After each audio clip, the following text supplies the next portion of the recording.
এবার বিস্তারিত।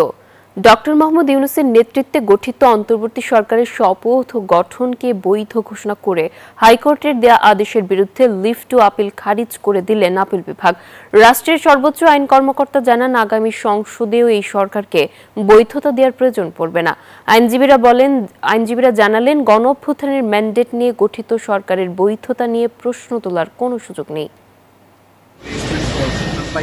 ২০২৪ সালের জুলাই আগস্টের গণঅভ্যুত্থানের মুখে দেশ ছেড়ে পালিয়ে ভারতে গিয়ে আশ্রয় নেন ক্ষমতাচ্যুত আওয়ামী লীগ সরকার প্রধান শেখ হাসিনা। ঠিক সেই সময় দেশে তৈরি হয় নেতৃত্বের সংকট। দেশের অস্থিতিশীলতা ও নেতৃত্ব সংকট উত্তরণের লক্ষ্যে ২০২৪ সালের ৮ আগস্ট ডক্টর মোহাম্মদ ইউনূসকে প্রধান করে গঠন করা হয় অন্তর্বর্তীকালীন সরকার। এরপরেই প্রশ্ন ওঠে সংবিধানের ১০৬ অনুচ্ছেদ নিয়ে। রিটকারী আইনজীবীর মূল যুক্তি, সুপ্রিম কোর্টের নিয়ম মেনে মতামত দেননি তৎকালীন আপিল বিভাগ।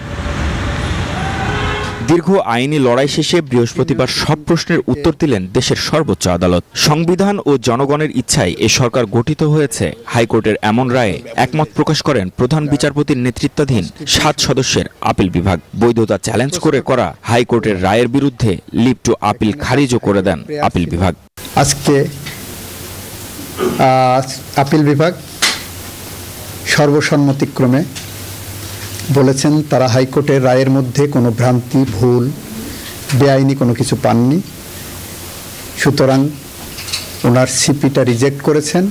নেক্সট পার্লামেন্ট যেটা সেরিমোনিয়াল কিছু করলে করবে, কারণ এই সরকারের বৈধতা নিয়ে প্রশ্ন তোলার এখতিয়ার আর কোথাও নাই। আইনজীবীরা বলছেন, গণঅভ্যুত্থানের ম্যান্ডেট নিয়ে গঠিত সরকারের বৈধতা নিয়ে প্রশ্ন তোলার সুযোগ নেই। এই রায়ের ফলে বর্তমান সরকারের বিভিন্ন কর্মকাণ্ড, বিশেষ করে ৩টা ম্যান্ডেট, নির্বাচন, বিচার এবং সংস্কার সম্পর্কের বৈধতার ব্যাপারে আর কোনো প্রশ্ন থাকবে না। এই আদালতের কোনো ইন্টারফারেন্সের প্রয়োজন নেই বিধায় কোনো লিভ গ্রান্ট করা হলো না। এই কারণে আপিল বিভাগেও তার এই আবেদনটি, লিভ পিটিশনটি সরাসরি খারিজ করে দিয়েছে। এই রায়ের মধ্য দিয়ে অন্তর্বর্তী সরকারের বৈধতার প্রশ্নে চূড়ান্তভাবে ইতি টানলেন আপিল বিভাগ। মাহমুদ হাসান, নিউজ 24, ঢাকা।